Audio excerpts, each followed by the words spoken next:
Greetings, greetings, good things. Welcome to the Plan and Story podcast hosted by myself, Carman Tyra. I'm here to continue the storytelling tradition in a generation driven by emergent strategies and change. We're here rooted in broadcasting for the Moekma Ohlone Bay Area, also known as San Jose, California. Some stories will intersect, diverge, or be heard as they're still developing. May hearing these stories spark a bit of joy and a little bit of community for you on the internet. All right, we're live. And we're super cozy and comfy and just chilling.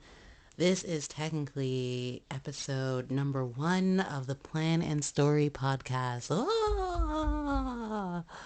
I just recorded an intro. We'll let that ride for a bit. And all of those bits that I've put in there are all things to be explored more. Emergent strategies, Adrienne Marie Brown. If you ever come across these sounds, hello, thank you for changing my life. Thank you to Ryan Austin Dennis. Yes, Ryan Austin Dennis for bringing emergent strategies to the circle at Southern Exposure. Thanks. And change. I'm in a big changing moment in my life. Have been for the past couple of months. Maybe you can relate. Let me know if you can relate to the feeling of not being able to just speak freely, speak from your mind, the stream of consciousness to voice projection out into the world, breathing with the diaphragm and putting words with it. That has been a struggle for me and still is. Even today, I've been flexing the talking to stranger muscle bit by bit, and just trying to catch a friendly platonic vibe of like, hey, you're a human being, I'm a human being, let's being together. Let's being into a society and into a community that is based on mutual respect and care for one another. Just unconditional care and unconditional respect for every individual because they are themselves, as long as they're not doing harm. We're not respecting harm doers. And that's also why today felt like a good day to start. This has been a wild week of major downs and then ups and then a down and then an up. And I don't want to get off the yo-yo. Do not cut my string. I am here for it and I am processing it. And that is part of that change and healing journey. Let me know again if you can relate to not wanting to accept difficult emotions, emotions of sadness or anger. Let's just name those two, and you can imagine the spectrum. Um, those were hard. Those emotions are hard for me, especially when I'm around other people feeling those things. I don't know if someone shamed me for having feelings. I know that being around people with really big feelings, sometimes I've allowed that to be, a cap on myself because, this other person needs that space, or I'm just going to give them, more space than there is enough for both of us to have emotions. So I've been processing that. So I've let out, a few tears, unreluctant tears, some reluctant tears. Didn't wake up too puffy. I did get my jade roll on this morning, and it's Sunday. Yeah.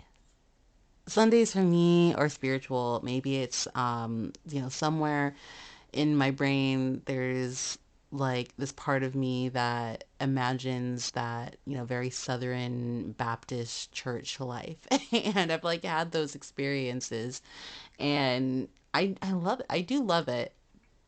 I I love the energy of it.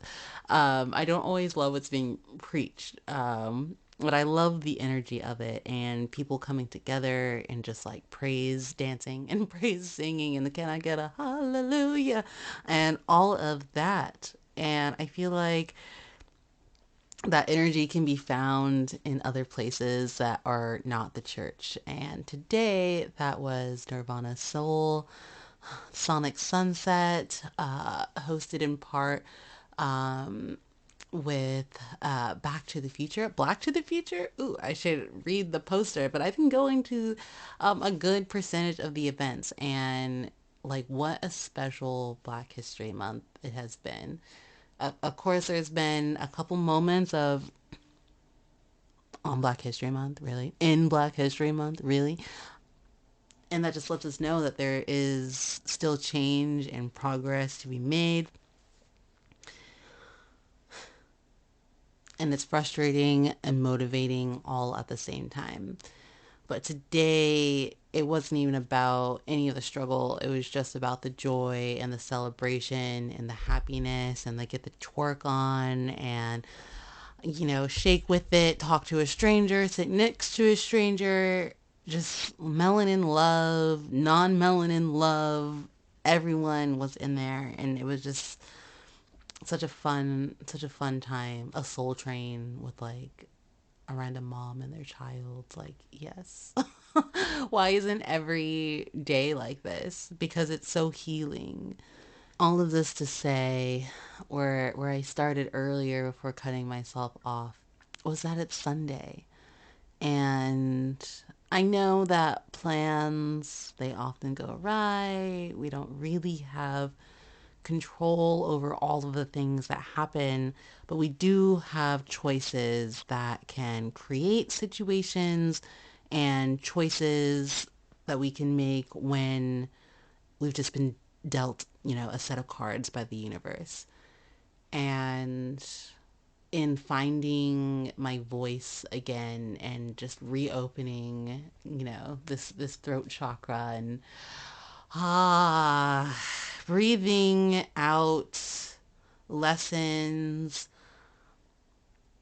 so that I can have more room for peace and joy and maybe, touch someone, spark something who is also on a similar healing journey of refinding their voice and their confidence and their self and like that true internal just connected with your subconscious and your conscious mind, and there's that self intertwining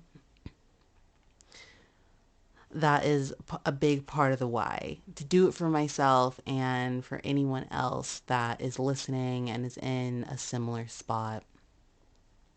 Before I turn my camera on, I did ask, like, can you relate? Can you relate to that? Can you relate to feeling like your voice has been put in a box by yourself, by circumstance, by not dealing with past trauma, by rejecting difficult emotions that are not, centered in happiness and joy and effervescence and ease? That's me. Hi. um, we're getting past it. We're getting through it. We're enduring. We're surviving, like Last of Us, Henry said, because we were given this gift of life and a mind and a soul and a body and a spirit, and Nirvana Soul and the Sonic Sunset today, I feel like I used all of those. I felt emotionally calm there, and I'm, just increasingly becoming more comfortable meeting new people and being willing to, just have conversations with folks, outside of like work context. I I think I've used like work as a crutch to have a social life. But I'm realizing that I'm still not making, these close relationships. And it's something that I'm like definitely afraid of, but also have some want of just, additional friendships. Like the friendships that I have are so deeply cherished, and it's okay to have more. It's okay, Carmen. It's okay. It's okay. Um, so let's be internet friends for a minute. And, if you're around in the Bay Area and we come across each other, probably going to be alone. I might have a homie with me, might have a loved one with me, but most of the time I am just out and about enjoying arts and culture, for what it is and for the surprises that come along with it when you just put yourself out there and try something new and do something fun. And you catch a vibe because someone is having fun the same way that you're having fun. Love it. Love it. I really appreciate being able to support people, and I look forward to getting to know people, and I look forward to sharing more of my story so that I can build up and start collecting and archiving the stories of others. I think that's important to document how much time is changing right now, and looking a little local within ourselves, but then local within just like the tiny, regional communities that are around us, wherever you are. There are people near you, most likely, unless you're in a very remote area. So pardon me from my my metropolitan bias. However, even in that case, that's where choice comes in. You can choose to perceive that you can make community wherever you are, or you can choose to go find it. I'm definitely actively in that phase of put yourself out there and, see what comes from it. See what I can start with, just like the little bit of sparks of joy, and how can I blow that flame into something even bigger and brighter and just fulfilling all around. I believe I did want to say a little bit more about plans. I've already said a lot about choice, and I don't think plans are bad, obviously. I say it, I guess, a little quiet because I feel guilty. I feel guilty thinking that I can make plans. Um, and I'm just letting the inner critic have a little moment on the mic. That's okay. We all have it. We're building a healthy relationship. Um, Plans can be aspirational. They could be a vision for the future that we are just speaking out loud, writing down, something that we just are trying to hold ourselves accountable to. That is what plans have been for me. And of course, there's always going to be a story with any plan or not making a plan. There is the story of every moment, every second, regardless of what you're doing and how much meaning or, not meaning, the mundane. Every single second is something's happening to you or to someone else or to the world around us. Um, I think that's very exciting. I do. Even when I'm sitting here in my cozies, no one else is around me right now, but I do hope that this reaches someone, and I look forward to saying hi to you. All in that for now, just a little short one just to get myself started. I'll see you in the next one. Bye.